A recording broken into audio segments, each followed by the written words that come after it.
রাজ্য জুড়ে সাড়ম্বরে পালিত হলো রথযাত্রা উৎসব। উৎসব ঘিরে উন্মাদনা জেলা থেকে জেলা। ধুমধামের সঙ্গে পালিত হলো নদিয়ার মায়াপুর ইস্কনের রথযাত্রা উৎসব। এদিন সকাল থেকে উৎসব মুখর হয়ে ওঠে মায়াপুর।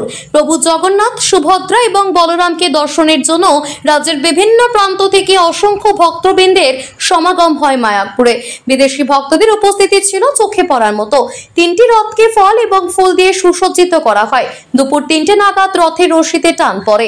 5 কিলোমিটার পথ অতিক্রম করে রথ যায় ইস্কনের চন্দ্রোদয় মন্দিরে। রথের রশিতে টান দিতে রাস্তার দুধারে প্রচুর মানুষ জড়ো হন। প্রধান কেন্দ্র সিধা মায়াপুরের রথযাত্রা চিরাচরিত উৎসাহ, উদ্দীপনা এবং ধর্মীয় রীতিনীতি মেনে পালন করা হচ্ছে। এই উৎসব বর্তমানে আন্তর্জাতিক রূপ পেয়েছে। এই প্রশান্ত পল্লী ভগবানের আশীর্বাদে এখন আন্তর্জাতিক রূপ পেয়েছে। দেশ বিদেশের হাজার হাজার ভক্তবৃন্দ জাতি, ধর্ম, বর্ণ নির্বিশেষে সকলেই অংশগ্রহণ করেছেন এই রথযাত্রাতে। এই রথযাত্রা আমাদের প্রাণের উৎসব এবং এই রথযাত্রার মাধ্যমে একমাত্র ভগবান তিনি সিংহাসন ছেড়ে তিনি রাজপথে চলে আসেন ভক্তদের দর্শন। পুরীর পরে ভারতের দ্বিতীয় প্রাচীন এবং বৃহত্তম রথযাত্রা হল হুগলির শ্রীরামপুরের মাহেশের রথ। মাহেশের জগন্নাথের রথযাত্রা উৎসবে সকাল থেকেই ভিড়। 6টি চূড়া বিশিষ্ট এই রথের উচ্চতা 50 ফুট। সকাল থেকেই পুজো পাঠ শুরু হয়েছে জগন্নাথ মন্দিরে। বিকেলে রথের রশিতে টান দিতে প্রচুর ভক্তের ভিড় জমে। বেলা থেকে ভোর 5টা থেকে আমাদের মঙ্গল আরতি হয়েছে। অগণিত ভক্তদের ঢল নেমেছে। আমরা হিমশিম খেয়ে যাচ্ছি এই মাহেশে। এবছর আমরা আগে থেকেই জানতে পেরেছি যে রেকর্ড সংখ্যক ভিড় হবে অন্যান্য বছরের তুলনায়। আমাদের পুলিশ প্রশাসন হিমশিম খাচ্ছে, আমার সকল ভলেন্টিয়াররা হিমশিম খাচ্ছে এই অগণিত ভক্তদের যে ঢল নেমেছে সেটা সামলাতে। যত সময় বাড়বে তত ভক্তের ঢল আরো নামবে এবং মাহেশের এই পশ্চিমবঙ্গের এটাই তো বৃহত্তম এবং সর্বপ্রাচীনতম রথযাত্রা। বারুইপুরের রাসমাঠি রায়চৌধুরী পরিবারের রথযাত্রা 300 বছরে পা দিল। ব্রিটিশ আমলের লোহার শিকলে টানা হয় রথ। নাট মন্দির থেকে কাঁধে করে জগন্নাথ, বলরাম এবং সুভদ্রাকে রথে আনা হয়। রথের শিকলে টান দিতে দূর দূরান্ত থেকে বহু ভক্ত রাজমাঠে ভিড় জমান। রথ উৎসব ঘিরে বসেছে মেলা। আমাদের হিন্দুদের 12 মাসে 13 পার্বণ, তার মধ্যে রথ হচ্ছে মেন একটা উৎসব। আমাদের এই রথযাত্রা আরম্ভ হয় পুরীর যে দিনে রথ হয় সেদিনেই হয়। এ প্রায় 300 বছরের উপর আমাদের রথ এবং আমাদের পূর্বের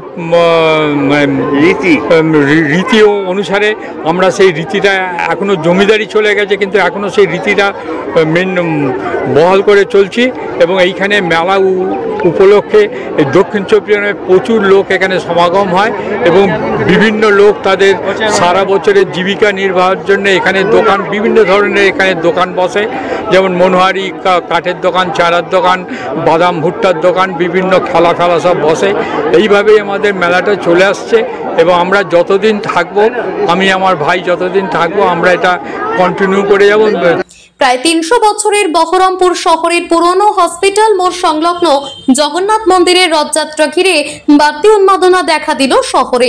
চিরাচরিত প্রথা অনুযায়ী এদিন সকাল থেকে মন্দিরে পুজো পাঠ চলে। বহরমপুরের জগন্নাথ মন্দিরের রথের রশিতে টান দেওয়ার জন্য শহরবাসীর ভিড় উপচে পড়ে। সদর হাসপাতাল সংলগ্ন প্রাচীন ঐতিহ্যময় জগন্নাথ মন্দির। এই জগন্নাথ মন্দিরটির নাম জগন্নাথ টেম্পল কমিটির। এই মন্দিরটি 250 থেকে 300 বছরের প্রাচীন মন্দির। প্রতি বছরের মতন এইবার জগন্নাথ দেব ধুমধাম সমারোহে প্রত্যেকটা ভক্তবৃন্দ উপস্থিতিতে শহর পরিক্রমা করতে চলেছে। সকলে একত্রিতভাবে অংশগ্রহণ করেছে। জগন্নাথ দেবের পুজো, আরতি, ভোগ এবং সন্ধ্যা আরতি সমস্ত অনুষ্ঠান হচ্ছে। জগন্নাথ দেবের মালপোয়া, 56 ভোগ সমস্ত ব্যবস্থা আছে। আমাদের জগন্নাথ মন্দির থেকে খাগড়া, নতুন বাজার হয়ে নেতাজি ট্যাচু হয়ে ডান দিক দিয়ে ঘুরে বালকনাথ তলা। বীরভূমের ইলামবাজার ব্লকের জয়দেব কেন্দুলির বৈষ্ণব ভূমিতে উৎসাহ এবং উদ্দীপনার মধ্য দিয়ে উদযাপিত হলো রথযাত্রা উৎসব। 132 বছরে পদার্পণ করলো এই রথযাত্রা। রথের রশিতে টান দিয়ে রথযাত্রার সূচনা করেন রাজ্যের ক্ষুদ্র বস্ত্র কুটির শিল্পমন্ত্রী চন্দ্রনাথ সিনহা। অপ্রীতিকর ঘটনা এড়াতে রথযাত্রায় নজরদারি ছিল ইলামবাজার থানা এবং জয়দেব ফাঁড়ি পুলিশের। এদের নিমপার্ক আশ্রমের নাট মন্দিরের ভিত্তিপ্রস্তর স্থাপন করেন মন্ত্রী। মানুষের রথ টানতে পারছিল না, এখন টানতে পারছে। ওই জন্যে ভক্তগণ অনেক বেড়ে গিয়েছে, খুব আনন্দেতে কাটাচ্ছে এই রথ মেলাতে। প্রায় 132 বছর বয়স হয়ে গেল রথটা, তো কিছুদিন চলতো আগে হয়তো, তখন মানে অনেক দিন আগে। এখন ফিলহাল আমরা 3 বছর এইটা হতে চললো, 3 বছর ধরে রাস্তাতে নামিয়েছি। তাতে ভক্তগণ খুব আনন্দে আছে, এই অনুষ্ঠানটা নিয়ে খুব উৎসাহ। নিশ্চয়ই এই এলাকার মানুষ যারা এই আশ্রমে যারা ভক্তবৃন্দ তারা এসে এখানে অসুবিধা হয়, নাট মন্দির থাকলে তাদের সুবিধা হবে, তারা এই নাট মন্দিরে তারা এসে বিশ্রাম করতে পারবে এবং এখানে পুজো অর্চনা অংশ নিতে পারবে। নদিয়া, হুগলি, দক্ষিণ 24 পরগনা, মুর্শিদাবাদ এবং ইলামবাজার থেকে নিজস্ব প্রতিনিধির রিপোর্ট, টিভি নিউজ 10।